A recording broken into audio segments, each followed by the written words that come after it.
Bienvenue sur le podcast de Joyce Meyer. Nous sommes heureux de vous retrouver. Chaque jour, des encouragements pour recharger vos batteries, vous inspirer et vivre une vie épanouie.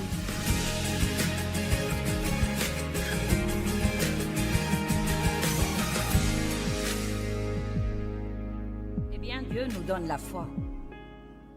Romains 12, 3 dit « Dieu a donné à chacun une mesure de foi. » Donc, vous avez la foi. Vous ne devez pas prier pour avoir la foi. Je ne dois pas prier pour l'avoir. Je dois simplement utiliser la foi que j'ai.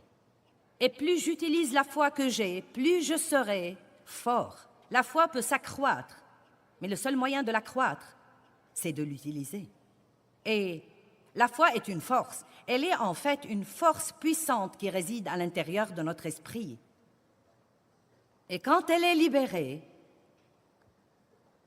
des choses énormes peuvent arriver dans notre vie. Comme par exemple, la Bible dit « La prière du juste agit avec beaucoup de force. » Donc la foi est une force efficace. Nous avons la foi. Mais je crois qu'il y a un genre de loi dans l'univers que j'appelle « utilisez-le ou perdez-le ». Et donc, si vous n'utilisez pas un muscle, il sera vraiment atrophié et affaibli. Et vous ne pourrez pas l'utiliser. Si vous avez un bras plâtré ou une jambe plâtrée, quand vous enlevez le plâtre qui a été là longtemps, le muscle sera vraiment affaibli et vous devez faire une thérapie pour le fortifier de nouveau. Et je crois qu'il en est de même pour notre foi. Dieu a donné à chacun une mesure de foi, pas n'importe quel genre de foi, mais une mesure de foi divine. Vous devez avoir la foi, sinon vous ne sortirez même pas du lit le matin. Quand vous sortez du lit le matin, vous avez foi en vos pieds et dans le plancher. Et si les deux se réunissent, vous pourrez vous tenir debout. Nous opérons donc tout le temps par la foi, par un genre de foi naturelle. Il faut de la foi pour rouler dans la circulation. Amen. Vous devez avoir la foi pour élever vos enfants. Vous devez avoir la foi pour vous marier et rester marié longtemps. Vous devez avoir beaucoup de foi, mais quand nous commençons à comprendre que la foi que nous avons comme croyants en Christ est une foi divine et que c'est en fait la foi de Dieu qui est en nous, que ce n'est pas un genre de foi humaine par lequel nous nous levons le matin et nous posons nos pieds sur le plancher, mais que la foi que nous avons est une foi divine spéciale. Et Paul a même dit qu'il est arrivé au point où il vivait par cette foi. Il a dit « Ce n'est plus moi qui vis, mais Christ qui vit en moi, car ma vie présente dans la chair, je la vis dans la foi au Fils de Dieu, qui m'a aimé et s'est livré pour moi. » Maintenant, la foi n'est pas forcément quelque chose que nous ressentons ou que nous voyons. La foi est une décision que nous prenons concernant à qui nous allons faire confiance. Je veux répéter. La foi n'est pas un sentiment que nous attendons d'avoir. Je ne dis pas « Oh, je me sens pleine de foi ce soir. » Vous savez, parfois, je me sens vraiment ointe et remplie de l'Esprit de Dieu quand je monte en chair, et parfois je ne le sens pas du tout. Mais j'ai découvert que si nous fonçons vraiment dans la foi,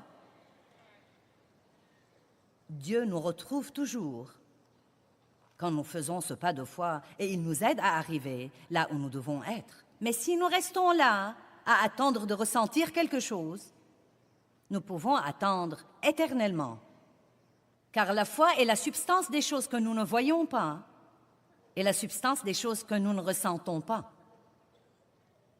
Elle est en fait, dit la Bible, un témoignage. C'est un témoignage spirituel, comme quoi nous faisons confiance à Dieu. Et vous savez, il y a toutes sortes de gens qui défilent à l'église tous les dimanches et n'apprennent jamais à exercer ou à libérer leur foi. La foi est une force qui réside au-dedans de nous et je crois que nous pouvons la libérer de 3 façons. En priant, en parlant et en faisant. En priant dans la foi et en disant quelque chose dans la foi. Je parle toujours de l'importance de confesser la parole de Dieu à haute voix. Si nous n'apprenons pas à arrêter de dire ce que nous ressentons et ce que nous pensons et à commencer à dire ce que dit Dieu, nous aurons toujours des ennuis. Il n'y a pas un seul séminaire que je fais n'importe où je ne parle pas quelque part dans ce séminaire, et probablement à plusieurs reprises, où je ne parle pas de l'importance de s'accorder verbalement avec Dieu et de confesser la parole de Dieu à haute voix. Et je peux vous le prouver par beaucoup de textes bibliques. Donc la foi est libérée. Quand je dis que je crois que je trouve grâce partout où que j'aille, c'est un texte biblique. Et si je le dis, ça aide à renouveler ma pensée de nouveau, comme quoi je peux me fier à Dieu. Je peux libérer ma foi quand je sors de la maison pour que Dieu me donne grâce partout où que j'aille et fasse que des choses spéciales se produisent dans ma vie. J'étais avec quelqu'un l'autre jour et il n'a pas eu la place de stationnement qu'il voulait et il a dit « Ça se comprend, c'est bien ma chance. » J'ai pensé « J'espère que tu me côtoieras assez longtemps pour changer cette attitude. » Car vous savez, c'est l'attitude que le monde a et l'attitude que j'avais moi-même pendant très longtemps. Mais nous pouvons, en fait, libérer notre foi pour que Dieu nous donne grâce et pour qu'il fasse pour nous des choses qui nous laisseraient vraiment stupéfaits. De petites choses et de grandes choses. Et à vrai dire, je m'enthousiasme parfois pour les petites choses, beaucoup plus que pour certaines des grandes choses. Combien d'entre vous aiment observer la présence de Dieu dans votre vie de tous les jours qui fait que des choses se produisent et par lesquelles vous savez que c'est vraiment Dieu qui vous dit « Je suis là, je suis là ». Et à vrai dire, quand je repense à toutes les années, des années et des années où j'allais à l'église, et j'aimais Dieu. Et oui, j'ai entendu parler de se fier à Dieu pour le salut, et j'y ai cru, et j'ai cru que j'étais sauvée, que j'irais au ciel si je mourais. Mais je ne savais vraiment rien sur la foi, sur la vraie foi. Non, mais j'étais au courant de la foi qui sauve. Mais je ne savais rien sur ce merveilleux don de foi que Dieu nous a donné, qui peut apporter la guérison dans nos vies et peut nous aider à vivre libérés de la culpabilité et de la condamnation et peut nous permettre de faire de grandes choses, des choses que nous ne savons même pas faire. Et je veux vraiment vous encourager à ne jamais paresser et à ne jamais laisser ce merveilleux don de foi sommeiller en vous pendant que vous restez là à attendre un sentiment pour vous motiver à faire ce que vous devriez faire dans la foi. Et si vous le faites dans la foi, rappelez-vous que cela veut normalement dire que vous le faites sans sentiment et très souvent sans voir le résultat à ce moment-là. La Bible dit, quand vous priez dans la foi, croyez que ce que vous dites arrivera et il vous sera accordé. Elle ne dit pas que vous l'avez déjà, mais elle dit, quand vous priez dans la foi, croyez que ce que vous dites arrivera et il vous sera accordé.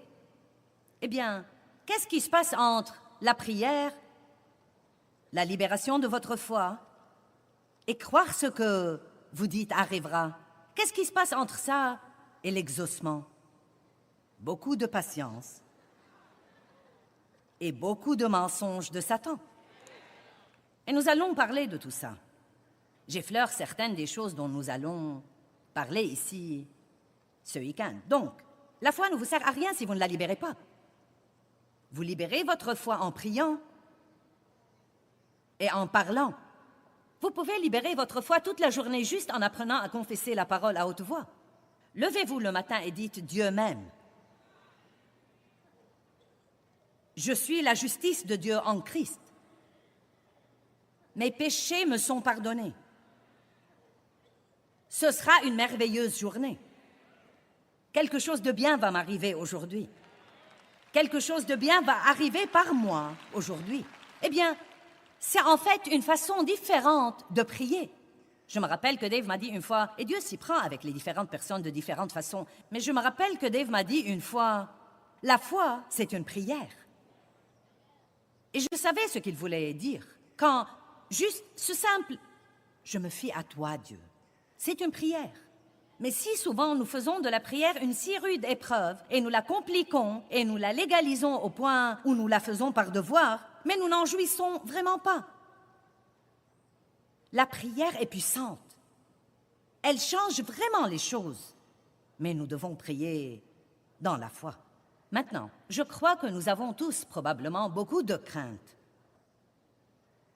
Des tas de petites craintes. D'habitude, quand ce sont de grandes craintes, vous savez qu'elles sont là. Mais je crois que nous avons tous probablement des tas de petites craintes auxquelles nous nous sommes habitués et que nous devons tolérer si longtemps que nous ne nous rendons peut-être pas compte que nous les avons. Qu'en pensez-vous? Vous pensez que c'est possible? Combien d'entre vous pensent que c'est possible? Je me demande combien de fois nous pensons « Oh, je crois que je vais faire ça ». Et ensuite, une pensée craintive vient et nous disons « Je ne vais pas le faire ». Et nous n'arrêtons même pas pour dire « Dieu, est-ce quelque chose que tu veux que je fasse ?» Car quand la Bible dit « Ne craignez pas », elle ne dit pas de ne pas ressentir la crainte. Cela veut en fait dire que quand vous ressentez la crainte, ne la laissez pas vous arrêter. Le courage n'est pas l'absence de la crainte, c'est de foncer face à la crainte. Nous devons donc apprendre à, si je vais faire quelque chose et que cette pensée craintive vient, je dois penser à ce que je pense et me rendre compte que c'est probablement le diable qui essaye de m'empêcher de faire quelque chose que Dieu veut que je fasse. Et je peux aborder le problème à l'instant même et dire « Je ne vais pas vivre dans la crainte. Je ne vais pas vivre dans la crainte. C'est le moment de parler à haute voix. Je ne vais pas vivre dans la crainte parce que Dieu est avec moi. » Et aller de l'avant. Aller de l'avant. Vous savez quoi? Je suis furieuse contre le diable parce qu'en fait, il vole vraiment la destinée des gens par la crainte. Et je ne veux pas que vous laissiez le diable vous voler votre destinée. Je veux que vous possédiez la terre promise et non seulement aller à l'église et entendre parler d'elle et en parler toute votre vie et prier pour la posséder, mais ne jamais vraiment vivre dans les promesses de Dieu. Je veux que vous jouissiez de Dieu et que vous jouissiez de vous et que vous jouissiez des gens qui vous entourent et que vous fassiez tout ce que vous pouvez faire dans votre vie pour la gloire de Dieu. Mais la crainte entravera tout ça. Ce serait probablement pitoyable si nous pouvions entasser tout ce que le diable a volé à tout le monde ici ce soir dans cette salle collectivement par la crainte. Nous serions absolument exaspérés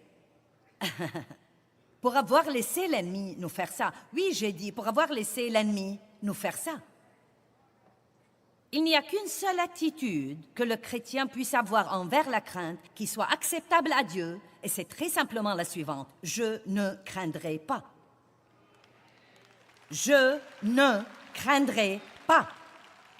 Cela ne veut pas dire que vous ne ressentirez pas de crainte. Si vous ne comprenez pas les nuances de ce que je dis maintenant, la prochaine fois que vous ressentez la crainte, vous direz « Ça n'a pas marché pour moi ». En fait, je vais vraiment faire un pas de foi là et dire quelque chose. Je ne suis pas sûre que vous puissiez chasser la crainte par la prière.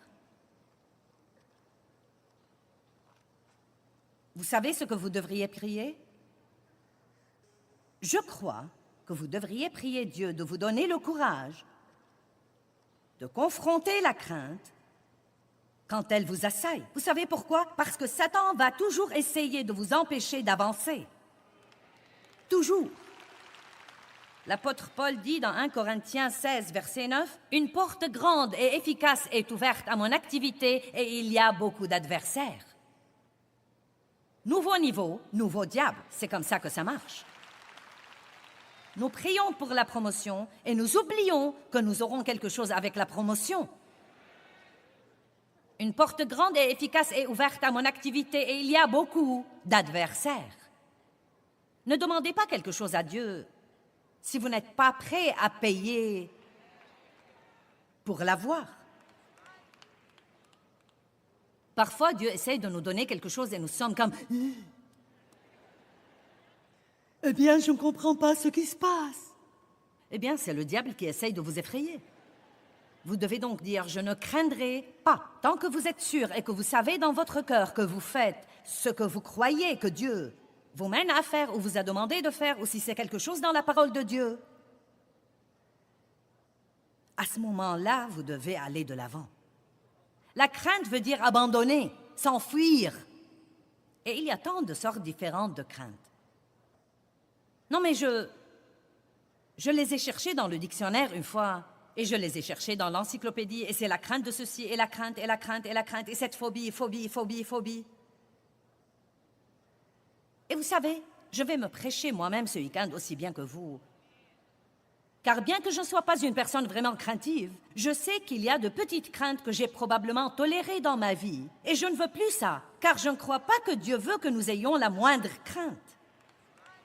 Je crois qu'il veut que nous soyons audacieux, courageux, sûrs de nous et pleins de foi. Audacieux, courageux, sûrs de nous et pleins de foi. Il veut que nous marchions la tête haute et non pas baissée. Il veut que nous ayons un but et non pas traîner les pieds comme si nous n'en avions pas. Il ne nous veut pas les bras ballants, il nous veut vigilants. Il ne nous veut pas inactifs à cause de la crainte. Il nous veut actifs et que nous causions au diable tous les jours une dépression. Je ne craindrai pas. Je ne craindrai pas. Que me feraient les hommes? Si Dieu est pour moi, qui sera contre moi? Si Dieu est pour moi, de qui aurais-je peur? Alléluia. Mais Joyce, je ne sais pas ce qui va arriver. Qui le sait? Moi non plus. Et vous savez quoi? Même si vous croyez que vous savez, vous ne savez pas. Eh bien, Dieu m'a dit. Peut-être qu'il vous a dit ce qui va arriver, mais je parie qu'il ne vous a pas dit quand. Et donc, vous serez testé comme tous les autres. Oh, tu as inventé ça, Dieu ne te l'a pas dit, ça ne va jamais arriver, tu ferais aussi bien de l'oublier.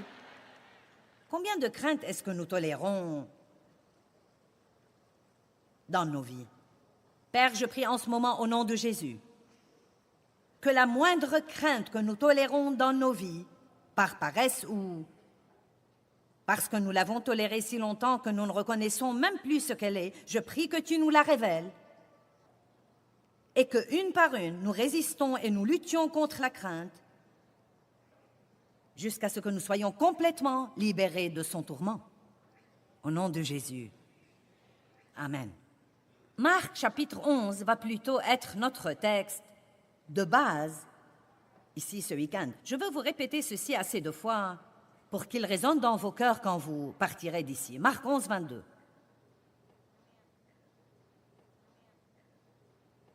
N'est-ce pas très amusant que nous soyons ensemble ce week-end?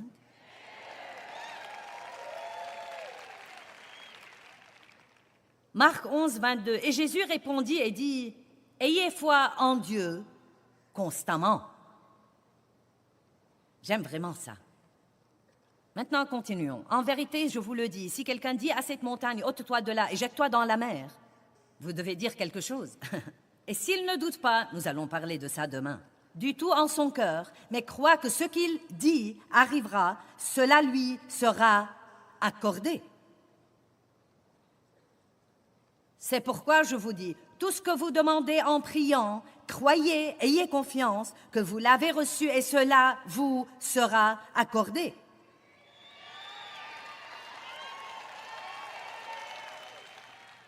Et je lance ceci pour faire bonne mesure. Eh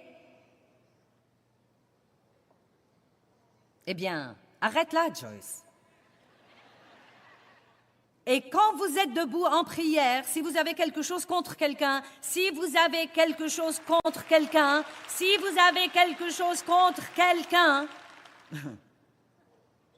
oubliez, pardonnez-lui, laissez tomber, oubliez.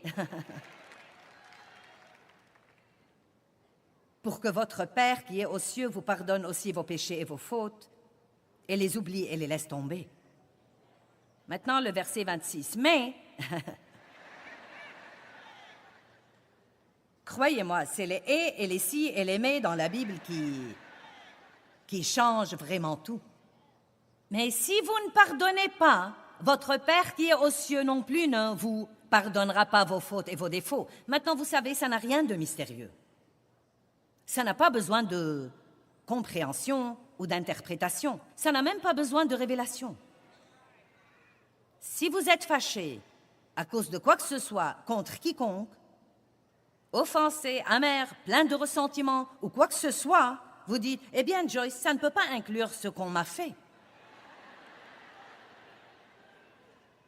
Vous savez pourquoi? Parce que vous ne voulez pas que votre foi ne travaille pas parce que vous vous accrochez à un quelconque sentiment et que vous êtes fâché contre quelqu'un qui est probablement sorti d'un musée et se fiche pas mal de ce que vous soyez vexé.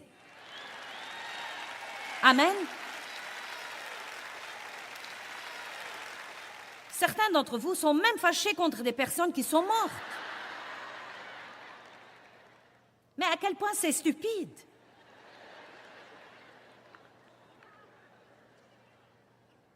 Ça n'aidera sûrement pas. Ayez foi en Dieu constamment. J'aime ça. Il ne dit pas « ayez foi en Dieu » jusqu'à ce qu'il y ait un problème imprévu, un grand problème. Ayez foi jusqu'à ce que vous deviez attendre longtemps ce que vous voulez que Dieu fasse. Ayez foi jusqu'à ce que la vie soit injuste. Ayez foi jusqu'à ce que quelqu'un vous maltraite. Ayez foi jusqu'à ce que vos ennemis semblent être plus bénis que vous. Il n'y a pas de jusqu'à ce que. J'aime ce que Dave dit sur la foi. Il dit la seule fin pieuse de la foi devrait être l'exaucement de votre prière. Amen. En d'autres termes, si j'espère en Dieu pour une voiture et que je l'obtiens, je ne dois plus avoir la foi pour cela désormais. J'utilise ma foi pour quelque chose d'autre.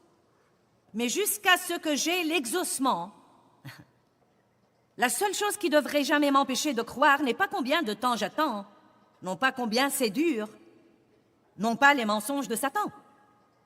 La seule chose qui devrait m'arrêter, c'est quand j'ai l'exaucement. Et même si nous mourrons en espérant en Dieu pour quelque chose que nous n'avons jamais eu, en réalité, Dieu sera content. Vous ne vous êtes pas enthousiasmé pour ça.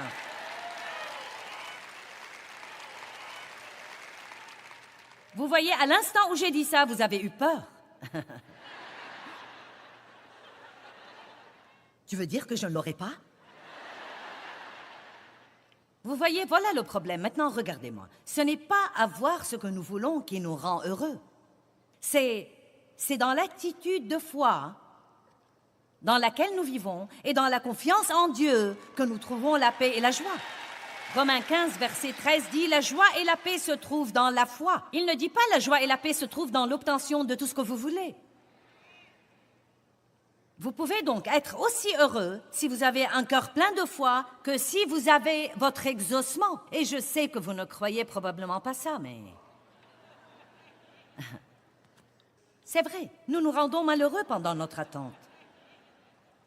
Vous pouvez soit attendre avec le doute et l'incroyance, soit avec un cœur de foi qui dit « Dieu, je crois que tu travailles en ce moment et que tu n'es pas un homme pour mentir et je crois que tu ne tardes pas. Et je crois que si c'est ce que je suis censé avoir, tu me le donneras et personne ne t'arrêtera. »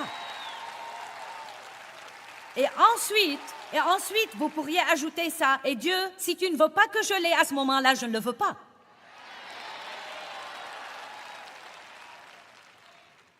Car la vérité est que, écoutez, si vous avez prié dans la foi et que vous êtes prêt à attendre et que ce que vous avez demandé est quelque chose que Dieu veut que vous ayez, à ce moment-là, personne ne peut l'arrêter.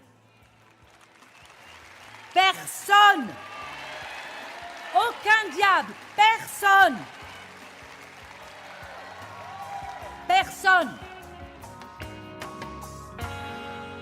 Eh bien, 1 Jean 4, 18 nous enseigne que l'amour parfait chasse la crainte. Et vous savez, vous pouvez être sûr que Dieu a un amour parfait pour vous. Il a un amour parfait pour nous tous. Et en fait, Dieu travaille toutes choses en notre faveur, même quand ça n'en a pas l'air. Maintenant, rappelez-vous de ceci. Bien que vos circonstances aujourd'hui n'aient peut-être pas l'air aussi bonnes que ça, Dieu vous aime vraiment et il a un bon plan pour vous et il travaille dans les coulisses pour faire que ce bon plan s'accomplisse dans votre vie. Mais il veut que vous vous accordiez avec lui et que vous croyiez ça.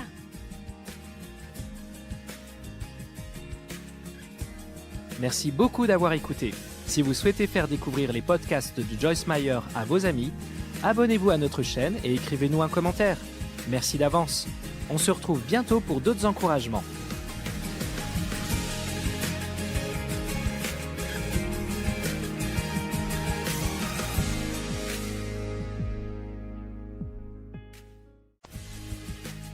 Bienvenue sur le podcast de Joyce Meyer. Nous sommes heureux de vous retrouver. Chaque jour, des encouragements pour recharger vos batteries, vous inspirer et vivre une vie épanouie.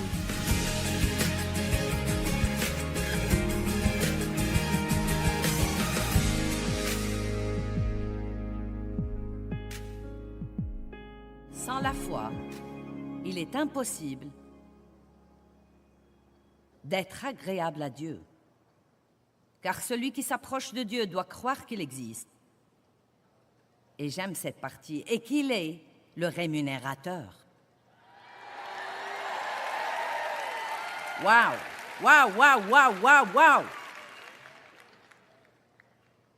Non seulement il existe, mais encore il est bon. Et il veut être bon envers nous. Sans la foi, nous ne pouvons pas recevoir et marcher dans le bon plan de Dieu pour nos vies. Et c'est pourquoi il n'est pas satisfait quand nous venons à lui sans la foi, parce qu'il veut nous donner de bonnes choses. La foi n'est pas le prix qui achète les bénédictions de Dieu. Elle est simplement la main qui s'étend et les reçoit. La grâce est le prix qui a acheté toutes les bénédictions de Dieu. Ma foi n'achète pas les bénédictions. Jésus a acheté les bénédictions avec son sang. Mais je peux les recevoir par la main de la foi. Il n'y a aucune raison pour que Dieu veuille me bénir. Il n'y a aucune raison dans le naturel pour qu'il veuille vous bénir. Je ne les mérite pas, vous ne les méritez pas. Mais je suis prête, je veux bien les recevoir. Je veux bien les avoir. Et je crois que le fait que nous ne les méritions pas rend la chose d'autant plus étonnante. Étonnante! Étonnante! Absolument époustouflante, étonnante. Vous dites, eh bien, que veut Dieu que je fasse? C'est la question de tout le monde. Dieu, que veux-tu que je fasse? Vous avez prié, vous n'avez pas été exaucé, donc que veux-tu que je fasse? Il faudrait que vous arrêtiez de faire quelque chose.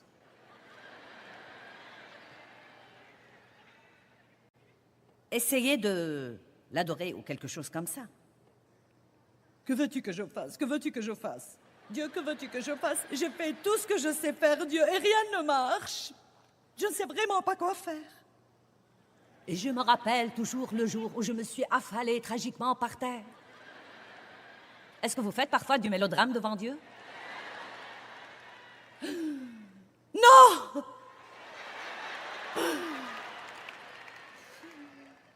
Eh bien, Dieu, j'abandonne. J'ai fait tout ce que je sais faire, Dieu, et rien n'a marché, j'abandonne vraiment. Et franchement, je vous dis la vérité, j'ai entendu le Saint-Esprit me dire avec enthousiasme, « Vraiment? Vraiment? » Je me le rappelle, vraiment, et j'ai pensé, pourquoi es-tu si enthousiasmé? Et ensuite, tout à coup, c'est venu à moi comme une révélation, car le seul moment où Dieu se met au travail, et en fait, c'est quelques moments dans nos vies, où nous nous libérons des œuvres de la chair assez longtemps pour dire, Dieu, je ne peux pas faire ça, si quelque chose doit être fait, ce doit être par toi. Oh, vraiment, comme si Dieu en était étonné.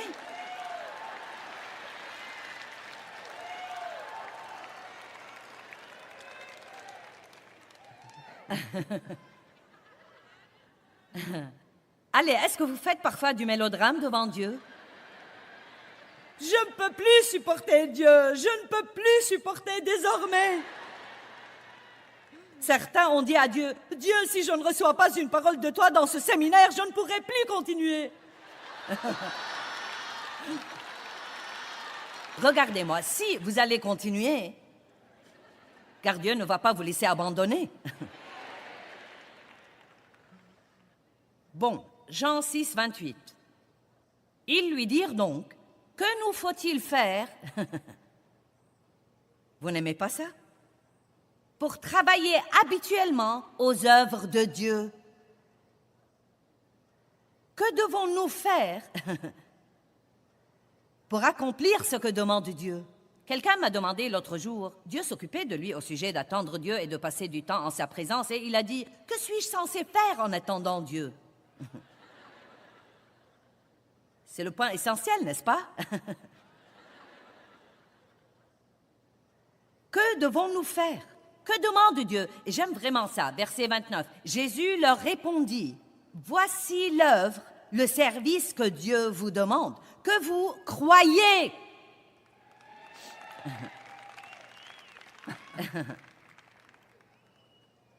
Vous voyez, c'est un tel choc pour certains d'entre vous qui sont des bourreaux de travail.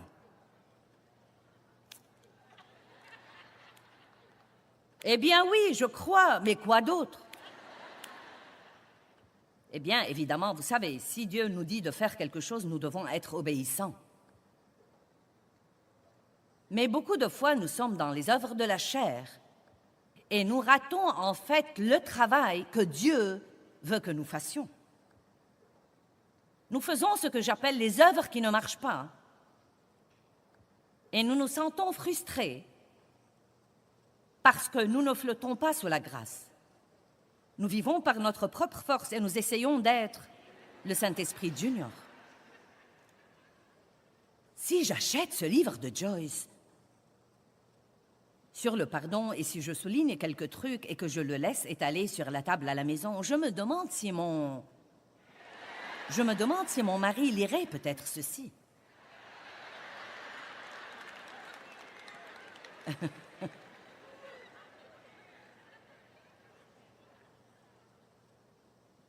Vous me comprenez donc? J'aime aussi Jean 11, 40. Écoutez, Jésus lui dit, « Ne t'ai-je pas dit et promis que si tu crois, tu verras la gloire de Dieu? » N'est-ce pas merveilleux? Que veux-tu que je fasse? Crois. Eh bien, chaque fois que nous décidons d'obéir et nous décidons de croire et de recevoir quelque chose par la foi, comptez là-dessus, la crainte viendra. La crainte viendra, mais nous pouvons y répondre par la foi toutes les fois et dire « Je ne craindrai pas. Je ne craindrai pas. » Hébreux 11, 1. Or, la foi est l'assurance des choses qu'on espère et la conviction de celles qu'on ne voit pas. Maintenant, regardez ça. La foi n'a rien à voir avec ce que nous voyons ou ce que nous ressentons. La foi est quelque chose dans notre cœur qui dit à notre cœur, Dieu est bon, Dieu tient parole, et si Dieu a dit qu'il fera ceci, il le fera. Je me fiche pas mal de ce que je vois ou ressens ou de ce que disent les autres ou combien de temps ça prendra. Vous devez comprendre ce qu'est la foi, car si vous croyez que la foi est quelque chose que vous êtes censé ressentir, vous n'avez rien compris. Je ne sens vraiment pas que Dieu m'aime. Ne dites jamais ça. Ne dites jamais « je ne sens pas que Dieu m'aime ». Connaissez la Bible assez pour dire « je me fiche pas mal de ce que je ressens. Je suis enraciné dans son amour.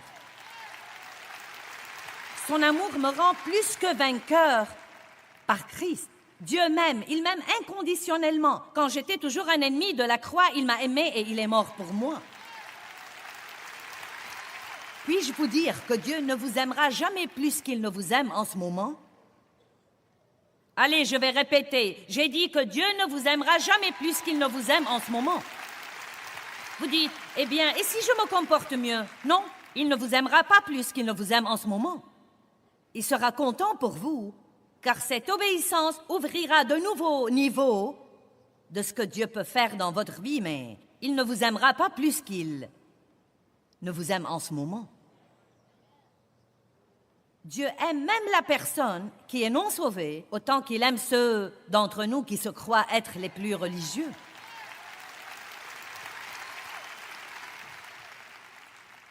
Nous n'obéissons pas à Dieu pour l'obliger à nous aimer. Nous lui obéissons parce qu'il nous a aimés le premier. Et nous répondons de par cet amour stupéfait qu'il puisse nous aimer. La crainte est l'ennemi de la foi. Eh bien, tout doit avoir une force qui s'oppose à lui sur terre. Et je n'arrive pas à trouver quelque chose qui n'en a pas.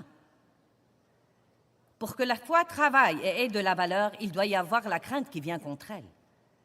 Vous dites, j'aimerais mieux ne pas avoir toute cette opposition. Eh bien, si vous n'aviez pas d'opposition, vous seriez peut-être un pire gâchis. Vraiment, nous serions peut-être de pires gâchis que nous ne le sommes. Je pense à l'abeille qu'on avait prise dans une navette spatiale en vol pour aller dans une autre planète. Et là-haut, dans l'atmosphère d'apesanteur, elle n'a jamais eu à battre des ailes, elle a juste flotté dans l'atmosphère d'apesanteur, sans opposition, sans battement d'ailes, flottant tout simplement. Et la fin de l'histoire était qu'elle a aimé le tour, mais qu'elle est morte.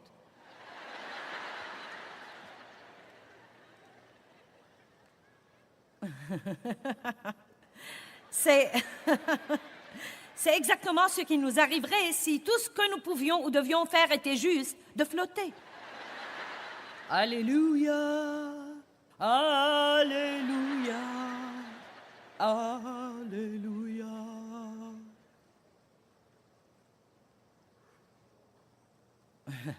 Je livre le tout. Si tout ce que nous devions faire était juste de flotter et d'être spirituels et ne jamais avoir à nous occuper de quoi que ce soit, nous ne grandirions jamais. Un aiglon, quand il est né, a une petite dent au bout de son bec. Et quand il est encore dans l'œuf, il utilise cette petite dent pour picoter, picoter, picoter, pec, pec, pec, pec, pec, pec, pec, pec, pec, pec, pec, pec, pec, pec. Non mais des heures et parfois des jours à picoter, picoter, picoter. Et finalement, il fait une petite fêlure et ensuite il picote et picote et picote, pec, pec, pec, pec, pec, pec, pec, pec, pec. Maintenant, vous savez comment nous sommes? Quand nous devons picoter, pec, pec, pec, pec, pec, pec, pec, nous disons, eh bien, allez Dieu. J'en ai déjà assez de picoter. Peux-tu me faire sortir d'ici? Allez. Eh bien, un homme a signalé qu'il a vu un bébé aiglon essayer de sortir de l'œuf et il a décidé de l'aider. Eh bien, ça n'a pas marché, il est mort. Il avait besoin de l'opposition pour être fort. Et nous avons besoin de l'opposition pour être forts. Amen? Donc, rappelez-vous la prochaine fois où les choses prennent plus longtemps que vous ne voudrez, dites juste, diable, je vais continuer à picoter. Pec, pec, pec, pec, pec, pec, pec. Picoter dans la foi. En fait, tout doit avoir une opposition. Pour qu'il y ait le bien, il doit y avoir le mal. Sinon, qui saurait même ce qu'est le bien? L'amour et la haine, la dépression et la joie, la rudesse et la bonté, le bruit et le calme, le positif et le négatif, la générosité et l'avidité, la lumière et l'obscurité, la crainte et la foi, les occasions et les adversaires. Et vous savez, nous voyons que dans chacune de ces choses, Dieu nous donne l'une et le diable vient contre nous avec l'autre pour essayer de nous voler celle que Dieu nous a donnée. Mais nous allons continuer à picoter. Je crois que je vais changer le titre de ce message en « Le coup de bec de la foi ». Vous savez pourquoi il y a des forces opposées? Parce que Dieu ne veut pas des robots qui le servent machinalement parce que c'est vraiment tout ce qu'ils savent faire. Vous savez pourquoi Dieu a créé l'homme? Il voulait la communion avec lui. Il nous a créés pour nouer une relation. Il voulait quelqu'un avec qui nouer une relation. Et donc, il nous a créés à son image parce que c'est vraiment cool de pouvoir communier avec quelqu'un qui est comme nous. Maintenant, vous savez, j'aime mon chien, mais je n'ai pas le même genre de camaraderie avec mon chien qu'avec un très bon ami. Parfois, je l'ai, mais n'embarquons-nous pas dans ça. Bien. Dieu nous donne ces choses opposées parce qu'il veut que nous choisissions. Nos propres choix, les choix que nous faisons, sont en fait certaines des choses les plus importantes dans notre vie. Chaque choix est une graine que nous semons et qui apporte un genre de récolte dans notre vie. Quand nous avons le privilège de mener les gens à Christ, nous leur disons toujours, c'est la décision la plus importante que vous puissiez prendre. Et vous pouvez prendre la décision de ne pas résister à la crainte, de la laisser vous envahir et vous dominer, car y résister demande du travail et est parfois un peu inconfortable. Mais c'est votre choix et vous récolterez les fruits d'avoir permis à cette crainte de rester dans votre vie.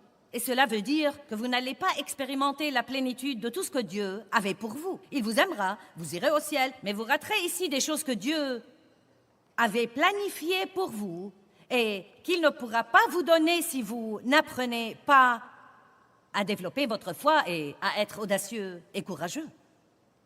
Non, mais croyez-vous honnêtement que j'aurais pu faire ce que je fais si j'étais timide et craintive et... Non. Bien sûr que non. Non, je n'aurais pas pu. Eh bien, Joyce, tu es naturellement courageuse. Vous savez, à certains égards, je le suis, mais à certains égards, je ne l'étais pas. Il y a eu des choses que j'ai dû faire en ayant peur. Beaucoup, beaucoup, beaucoup de choses que j'ai dû faire en ayant peur. Deutéronome 30, 19. « J'ai mis devant toi la vie et la mort, le bien et le mal. » Dieu, tu n'aurais pas pu me donner les bons trucs seulement? J'ai mis devant toi la vie et la mort, le bien et le mal. Choisis la vie afin que tu vives, toi et ta postérité. Nous devons être responsables de nos choix. Amen? Nous aimons prendre la responsabilité de nos bons choix, ce qui marche bien. Oh oui, Dieu soit loué. Mais nous ne tenons pas toujours à prendre la responsabilité de nos mauvais choix. Regardons Jean 14, 27. Jean chapitre 14, verset 27. « Je vous laisse la paix, je vous donne et je vous lègue ma paix. Ce n'est pas à la manière du monde que je vous la donne, que votre cœur ne se trouble pas et ne cède pas à la lâcheté. » Eh bien, je ne peux rien changer à ce que je ressens. Ressentir la crainte n'est pas avoir peur. Avoir peur, c'est céder à la crainte et faire ce que la crainte vous dit de faire au lieu de ce que Dieu vous dit de faire. Amen? Est-ce que vous voulez que je le dise de nouveau? Que votre cœur ne s'alarme point, que votre cœur cesse de craindre. Vous dites, je ne peux rien changer à ce que je ressens. Nous ne parlons pas d'un sentiment. Vous pouvez ressentir la peur, mais cela ne veut pas dire que vous avez peur à moins de céder à la crainte et de faire ce que dit la crainte au lieu de faire ce que dit Dieu. Maintenant, que les choses soient bien claires. Vous savez, si vous avez peur des eaux profondes, je ne vous suggère pas d'aller sauter du plongeoir ce soir pour prouver quelque chose. Quelqu'un m'a demandé si j'étais une bonne nageuse. Je lui ai dit, si je tombe à l'eau, vous feriez mieux de vous y jeter aussi. Mais je n'ai pas besoin de faire ça. Ce n'est pas quelque chose que Dieu me dit de faire. Je parle en fait des choses que le Seigneur nous dit de faire. La crainte amène le tourment, dit 1 Jean 4. La crainte amène le tourment. Or, évidemment, le seul moyen dont nous pouvons complètement surmonter la crainte, c'est de connaître l'amour parfait de Dieu pour nous. 1 Jean 4, 16 à 18. Le parfait amour jette dehors la crainte. Et celui qui craint n'a pas encore connu l'amour ou n'est pas accompli dans l'amour. Donc, plus nous savons et plus nous avons une révélation sur l'amour de Dieu pour nous, moins nous aurons peur parce que nous croirons comme un petit enfant qui dit « Mon papa va s'occuper toujours de moi ».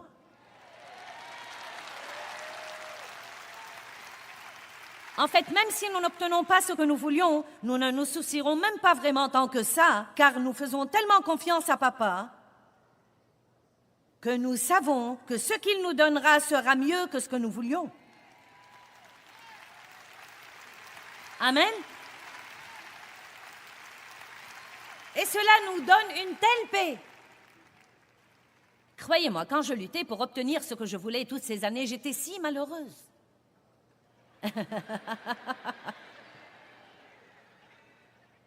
Et j'imagine qu'il y a des personnes ici ce soir et vous êtes là comme « oui ». Vous savez quoi? Pourquoi ne pas abandonner? Pourquoi vous tourmenter? Dites Dieu, si cela va jamais se produire, tu es le seul à le faire se produire. Et si tu veux que ça se produise, personne ne va l'arrêter. Et si tu ne veux pas que ça se produise, je ne vais pas faire que ça se produise. Et probablement un des plus grands aspects à propos desquels nous nous soucions et nous respectons, c'est ce que nous voudrions voir arriver dans la vie des personnes que nous aimons. Allez maintenant. Ne manquez pas ce que je dis. J'ai dit qu'un des plus grands problèmes que nous avons, c'est que nous nous soucions et nous respectons à propos de ce que nous voulons voir se produire dans la vie de nos enfants et de nos parents. J'ai finalement compris qu'on ne peut obliger personne à aimer Dieu. Aussi gros que soient nos efforts, nous ne pouvons obliger personne à aimer Dieu. Nous pouvons mener devant eux une vie qui pourra les rendre zélés pour le bien. Nous pouvons être du sel, les assoiffer, mais nous ne pouvons pas les obliger à faire le choix. Si Dieu ne peut pas les obliger, nous non plus. Une des choses les plus difficiles, c'est d'observer quelqu'un que vous aimez faire de mauvaises décisions. Vous dites, tout ce que je peux faire, c'est de prier. C'est la chose la plus puissante que vous puissiez faire. Mais au fond, Dieu protège la liberté de cette personne de faire son propre choix. Amen. Quand nous prions, cela donne à Dieu l'occasion de travailler. Donc, priez. Mais si vous perdez votre joie, vous n'allez pas améliorer la situation. Que votre cœur cesse de se troubler et de craindre. Arrêtez de vous permettre d'être agité et dérangé et ne vous permettez pas d'être craintif et intimidé et lâche et perturbé. N'est-ce pas que Jean 14, 27 est merveilleux?